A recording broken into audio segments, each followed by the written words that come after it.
company scales out a little bit, they've got a great rewards program, their app, people ordering all the time. Are you guys seeing data to kind of support the expansion here? Because I remember last quarter they missed slightly on revenue and same-store sales were only up 5%. Yeah, it depends on your time frame. I think from a year-over-year perspective, all of the data that Likefolio tracks is pretty positive on Chipotle, really kind of right in line with the stock price move that we saw in 2023. Mentions people talking about going to Chipotle, that's up 33% year over year.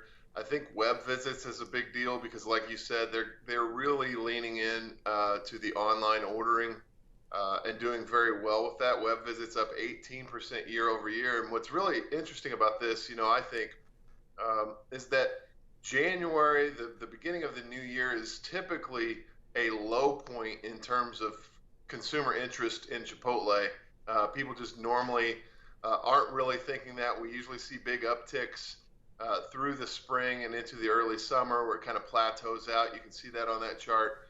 But year over year, we're up significantly from where we were a year ago. And we really like to see companies that make, what I would call significantly higher lows. Much like a stock chart, it can be a very bullish sign for the company's prospects when the number of people talking about your company or going to your company's website or walking in the door is significantly higher during the low point of the year. And I think Chipotle is really leaning into this year.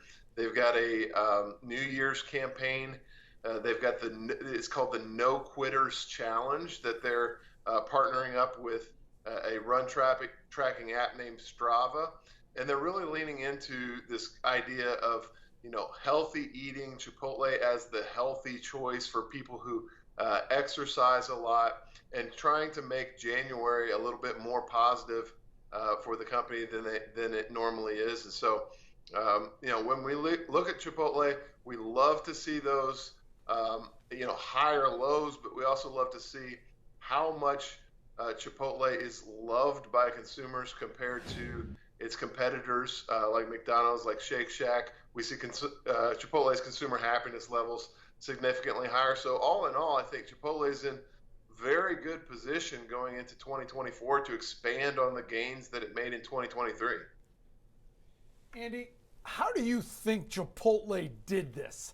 How do they become the go-to restaurant because they're better, higher quality than fast food, right? Yep. They're cheaper than a restaurant.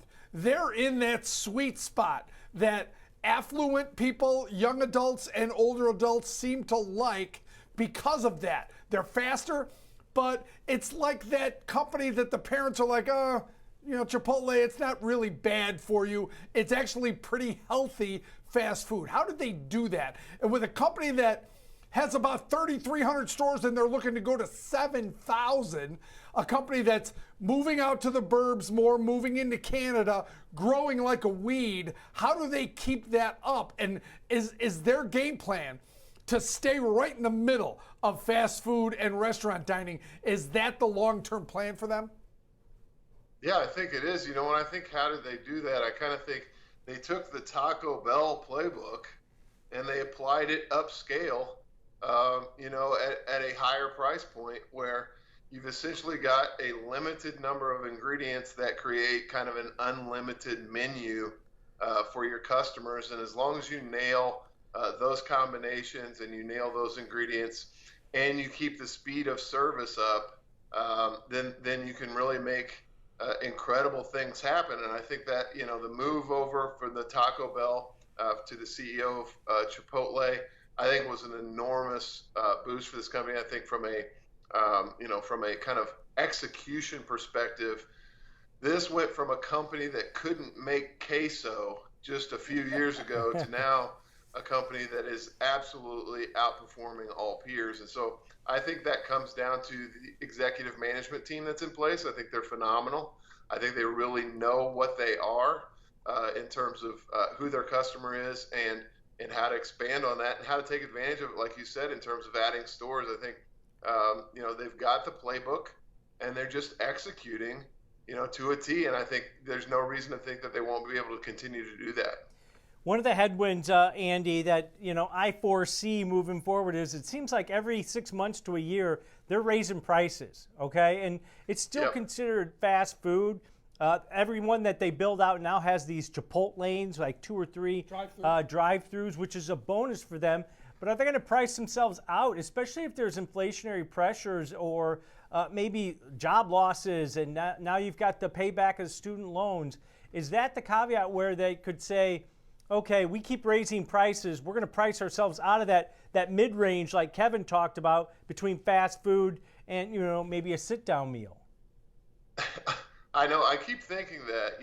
I'm with you on that, and believe me, with 2 teenagers, I feel that every time we go to Chick-fil-A or Chipotle, it seems like it costs more and more. But what we're seeing is that consumer happiness level is staying so high that it's almost, if we were advising Chipotle, we would say, I think you have more pricing power left in the tank.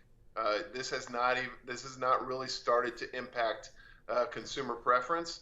If you look, the company actually increased its operating margins from 15 to 16% in its last quarterly report. And so, I think that there's probably significantly more efficiencies that they can create on the production side. I think, they had a robot rolling burrito, that was out there, or a robot that was rolling burritos. There's definitely some efficiencies they can put in place. I think that the leaning in on the digital ordering has helped a lot. So I think overall they're in pretty good shape. I think they can take prices up if they need to without really impacting consumer demand too much at this point. It's kind of like Netflix, I guess we'll know when they finally get there, but they're not there yet. Yeah, and you mentioned that partnership with Strava that they announced just today. 120 million athletes using that app. So yeah, I don't feel as bad going to Chipotle as I would. Or your kids going. Exactly. Might be more important. Like I said, Andy, a lot of his he doesn't get a choice. Where are we going? Dad, Chipotle. Right. Yeah.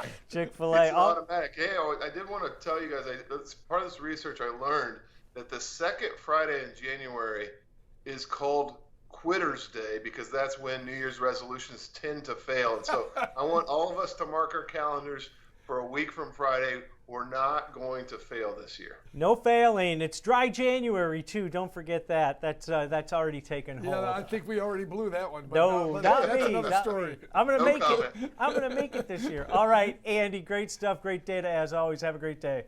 Thank you. You guys too. All right, that's Andy Swan, co-founder at Likefolio, breaking down the data. Pretty positive across the board, Yeah. Kevin. Even though